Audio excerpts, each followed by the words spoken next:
Alright guys, James at Rampant Lion Reviews again for you today. For this one we are doing another little out and about video, and I'm here for you today in Mount Florida, which is just in the kind of south side of Glasgow almost, and we're going to have a little look at the Clockwork Beer Co. This is a place I've heard a lot about, and I'm really curious just to see how it is. I've heard it's a really nice pub, nice food and things like that. I'm going to go in here and have a few beers before the Scotland game and wait for my friend. We'll do our usual, we'll take a look around the bar and we'll have a little look at the different beers and things like that. So hopefully it's good, and I hope you guys enjoy another little out and about video. Cheers. Right, so when you come inside the bar, you'll be greeted with this. We're on game day, a lot of Scotland flags, but you can see there's a lot of people standing around with the kilts and the different Scotland tops on. It's always one of the great things when you come to the Scotland games. You see some of the old shirts that you've either never seen before or not seen in a long time. So there's the kind of classic fixture at the Scottish pub, the Puggies. But yeah, this is a really nice venue actually, really open, really light, quite modern. But they've got a hell of a lot of different beers and things like that here. There you can see their own stuff: Oregon IPA, Hampden Roar. They've got a few guest ales as well: Aaron Blonde's Trist from Larbert, Black Isle from up near Inverness, Paintland IPA from Stewart, Cowabunga from Cromarty, a few other things from Edinburgh as well, and then of course they've got the more macro things like Tennant's, Guinness, Strongbow, Belhaven and all of this. But you know, really nice kind of open venue this. You can see all the Scotland shirts here. It's going to be quite busy tonight for the game and things like that. So I'm going to pick up a beer and then just head up the stairs. There you can see the Tartan Army flags. I'll catch you up there for a wee tasting video. Cheers. Alright guys, so let's have a little look at our first beer then here at Clockwork Beer Company. So this one is the Oregon IPA. It comes in at 5.5%, and I'm pretty sure I did actually try this beer before. I'm sure I had this in a bottle and reviewed it for you on the channel. You can see they're giving out the beers in plastic cups as well, and you know, when it's a football day, that's just kind of how it goes. They don't want these things, you know, real glasses getting thrown around and smashed and people getting hurt and things like this. So we'll let them away with that. But yeah, as you can see with this beer, it's poured a nice kind of rich golden amber colour. There's a sort of very small white, I'd say perfect white head on this one rather than being creamy. But yeah, it looks pretty much exactly as you would expect from an IPA. So in terms of the aroma, it comes across as being nice and smooth and bready. There's a little bit of a biscuity note there as well, some more rich caramels. Not really toasted or anything, this is more a smooth and kind of sweet IPA rather than anything in terms of its aroma. I do apologise for the camera moving about, by the way. Since they're not giving out glasses and stuff, I've got nothing to anchor the camera with, so I'm having to hold it manually and do the reviews this way. But yeah, really nice, smooth, malty aroma to this one. A little bit of a biscuity sweetness, as I said. In terms of the green side of the hops, I'd say this one is a mix of kind of floral and grassy. Yeah, mainly kind of floral note, this one. It's leaning more towards the floral side of things rather than the grassy side. Nice bit of juicy fruit. I'd say a mix of oranges, maybe a little bit of a limey quality in there. Could be Amarillo and maybe Equinox that's in here, I'm not sure. But a little bit of a grapefruity note. I do wonder if there's a bit of Cascade in there, to be honest, just from the way it's coming out. Bit of grapefruit, and then, as I say, a nice blend of things. So it's a really quite sweet, sort of light, malty quality, this beer. It's got a really nice kind of blend of all the different malts and stuff like that. It's got a nice bit of juicy fruitiness. It's got everything you would want. 5.5% as well, pretty sessionable. So let's have a taste of this one then and just see how we get on. This one is the Oregon IPA, coming in at 5.5% here at Clockwork Beer Company in Mount Florida in Glasgow. Let's get stuck in. Slàinte, skull.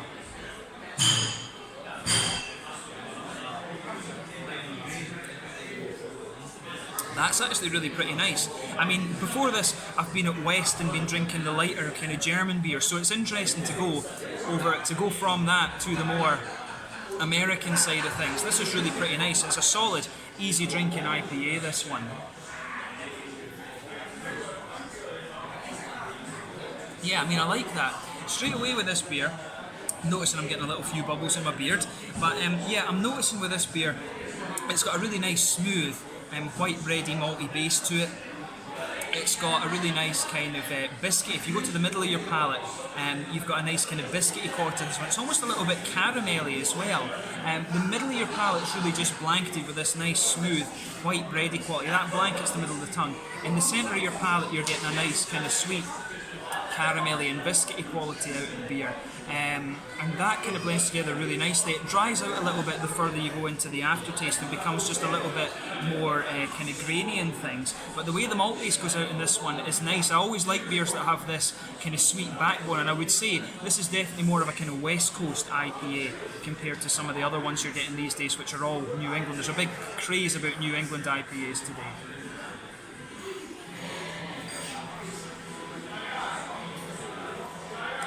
But yeah, that's pretty solid. I mean, back corners of the palate, you've got a little bit of that earthiness there. As you come further forward along the sides of the tongue, it becomes a little bit more kind of grassy and floral. I do want to say there's some Cascade in here. There's just a few kind of things in here that are really making me think Cascade.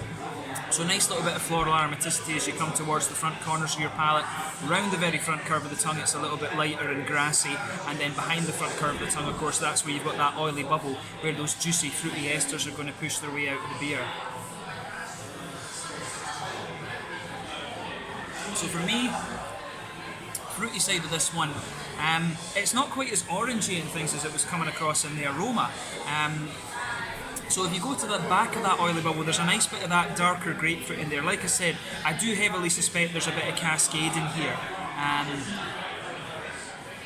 Yeah, definitely a bit of Cascade just going from the flavours. As you come further forward from that, the grapefruit just kind of fades away a little bit. You do get maybe a little touch of orange there going forward, but I don't think too much. The grapefruit spreads quite far forward in this one.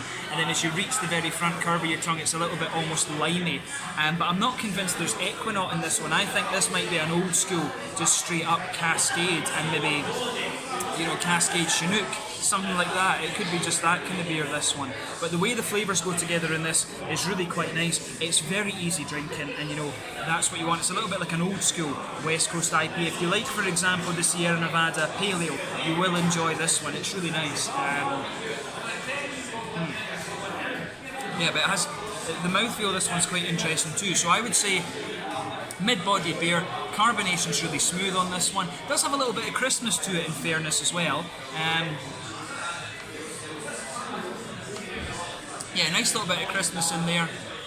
I think, yeah, it's got a good wetness to it, this beer as well. And as I've said in numerous Scottish beer reviews, I think it's just the quality of the water that's giving you that. You can really feel the sort of cleanliness of the water almost. Even in the cities here in Scotland, we've got very good water, and it makes the beers feel just a little bit lighter and wetter in their mouthfeels. But yeah, in terms of the malt base, good balance between the more dry, grainy notes later on and the sweetness and smoothness in the beginning of the beer. Good little bit of hoppy bitterness. I think we're talking about maybe 40, maybe even 50 IBUs in this beer. It does have a little bit more of that West Coast bitterness and a nice sort of juicy fruity quality as well. But overall, a really nice first beer from Clockwork Beer Company here in Mount Florida. If you get the chance, come here and have a taste of this one. If you're missing the old West Coast IPAs, this is really nice and quite sessionable. So have a go at it. The Oregon IPA from Clockwork Beer Company here in Glasgow. Let's go on to our next tasting. So yeah, just to let you have a little look at the upstairs as well, you know, all the Scotland flags are out ready for the game and things like that, but look, really quite nice this, I have to say. They've got a really nice venue here. I'm surprised that I've just never kind of come to this one before, and then they've got another little bar up the stairs for you as well, so really cool. Alright, so here's a little look at the menu for you. So for your starters, you can get lots of different chips and onion rings and things. Quite reasonably priced, I have to say. You know, £2.50, that's alright. The mains, macaroni and cheese with chips, one of my favourites. You know, good things in there. Some steak pie, always a bit of a Scottish favourite. £9.50. Again, very reasonably priced, good pub food. Fish and chips, for those of you who like fish. I can't eat it, of course. But yeah, the menu, as I say, some nice sharers in there as well, but it's very reasonably priced. The pizzas are a good value as well. A little bit more expensive actually than they were in West, so I hope they're pretty good. But the kind of regular sort of Scottish pub food is good value here. So yeah, you can come in here and get some pretty nice food. But let's focus on the beer for the moment. Alright, so just another random wee thing. You've got a load of nice beer badges here. So Dark Island from Orkney Brewery, Kelburn Brewery are very local to here as well. Houston's Mild, I've never heard of this one. Cameron's, I'm sure they're English right enough. Williams Brothers from Alloa near me. Herrick and Howells, Maclay, one of the big kind of chain breweries in Scotland. Isle of Arran, Maclay, Caledonian Oktoberfest, more Maclay stuff, famous. pardon me, Belhaven IPA, the Ben Nevis traditional Scottish ales brewing from Scotland, now known as the Black Wolf Brewery. Flying Scotsman from Caledonian too. Always quite cool to see these different little beer badges and things. I thought this was a nice little touch right next to the big football projector screen.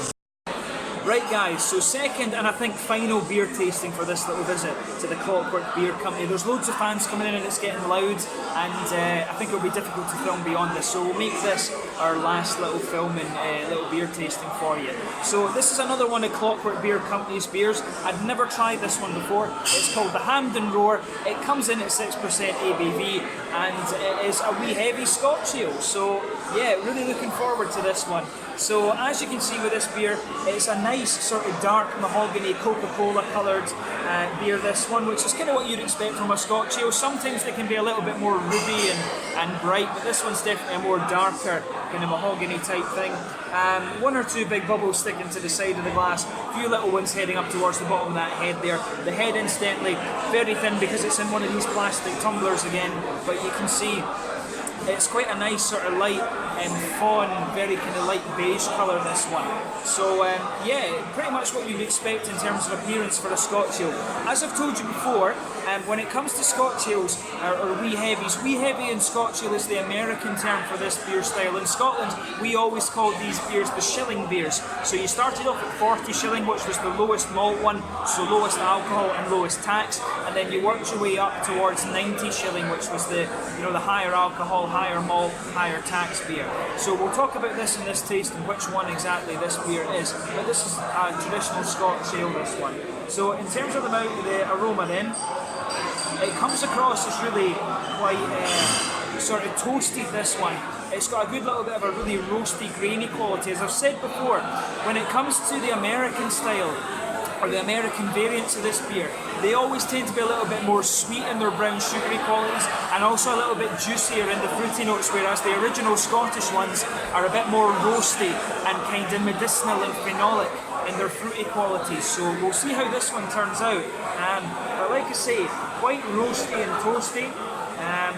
A good bit of a bready note to this one, some nice brown bready qualities coming out of this beer. A little bit of a woody note. You can definitely pick up a little bit of the nice kind of toasty brown sugars in there. It comes across as a little bit more kind of treacly and molasses type thing, but it has got a little bit of the lighter kind of biscuity notes to it as well. So that's quite interesting about this beer. You can't sugar it up around that much because it is in this plastic tumbler, but sniffed a little bit of it there. That's not a good thing to do when you're reviewing beer. I'll take a little sip and then we'll talk about the aroma as well. It's just easier.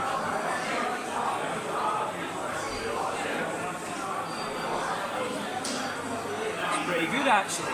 So yeah, once we've got a little bit of it out, yeah, this one, it really is kind of traditional and Scottish. It's really quite well fired, to be honest with you. With the hoppy side of things, you can pick up some of the earthiness out of this. It's got a nice little bit of a grassy note, and I would say the grassy notes to this beer in the aroma are a little bit more obvious. Fruity wise, there's not too much fruit kind of apparent in this one. It's a little bit sort of figgy. It's got a little bit of a kind of candied strawberry note to it, but the fruits aren't too obvious in the aroma there. But having had a little taste of this, it comes across as very roasty and toasty. So this is really a kind of properly original Scotch ale. This is quite a nice find, this. And of course, when I'm going to the Scotland game rather, and it's called the Hampden Roar, you just have to have a try of this one.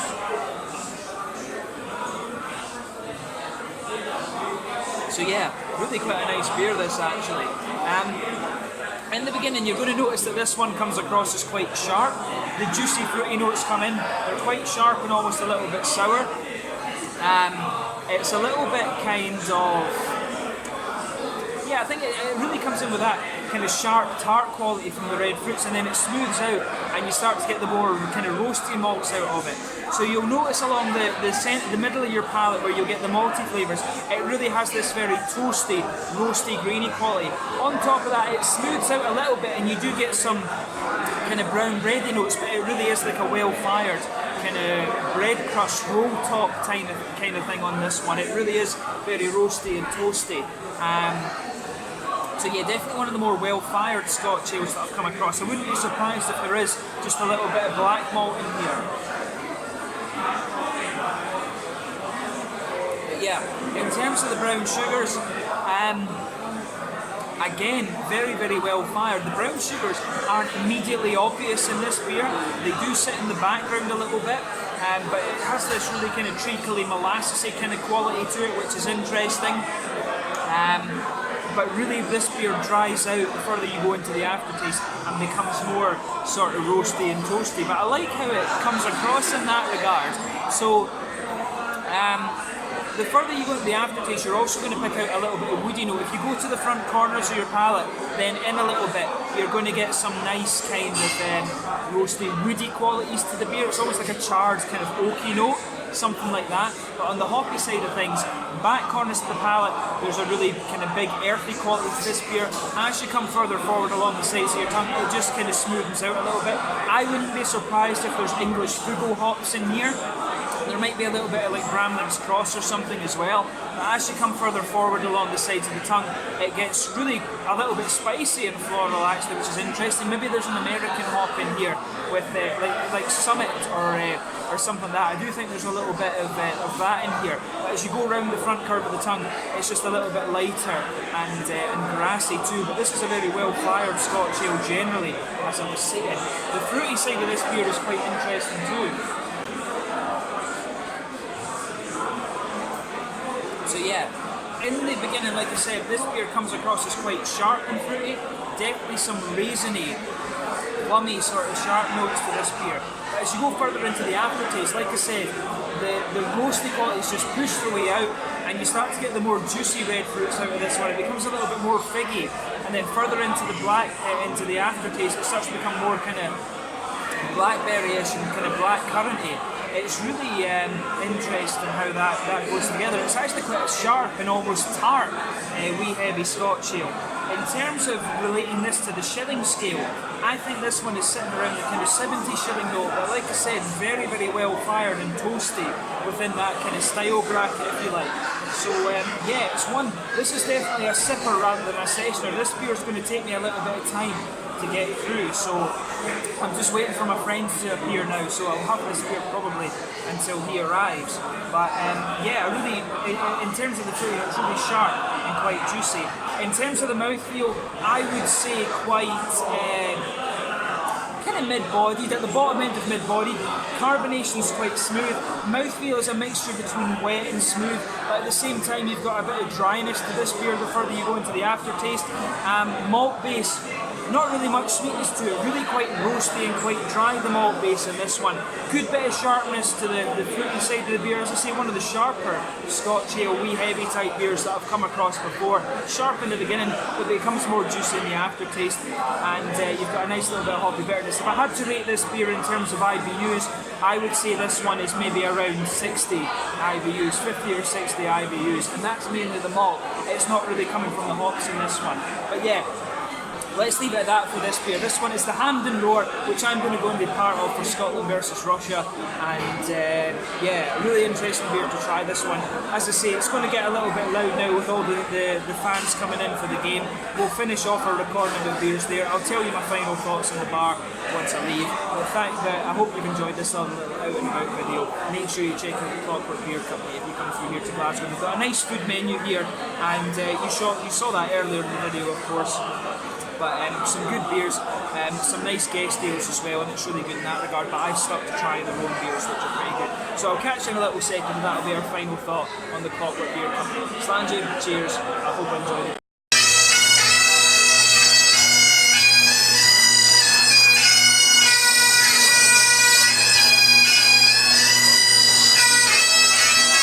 Nice wee surprise before the game, Yowdy.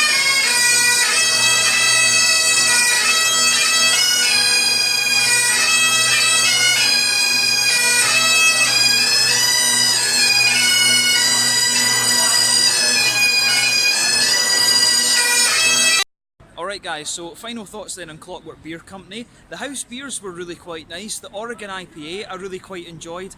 The Hamden Roar was really pretty bloody heavy actually, but it was a nice enough beer.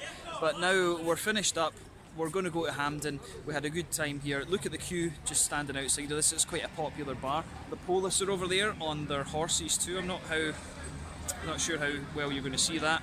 But yeah, we're going to head off to the football now. Come and check out Clockwork Beer Company here in Mount Florida in Glasgow. Really nice little place, worth checking out. Nice beers and lots of kind of good guest cask ales and stuff like that too. So check it out. I hope you've enjoyed another little out and about video. A bit shorter this one, but catch you very soon with another one. Make sure you check out this place. Cheers.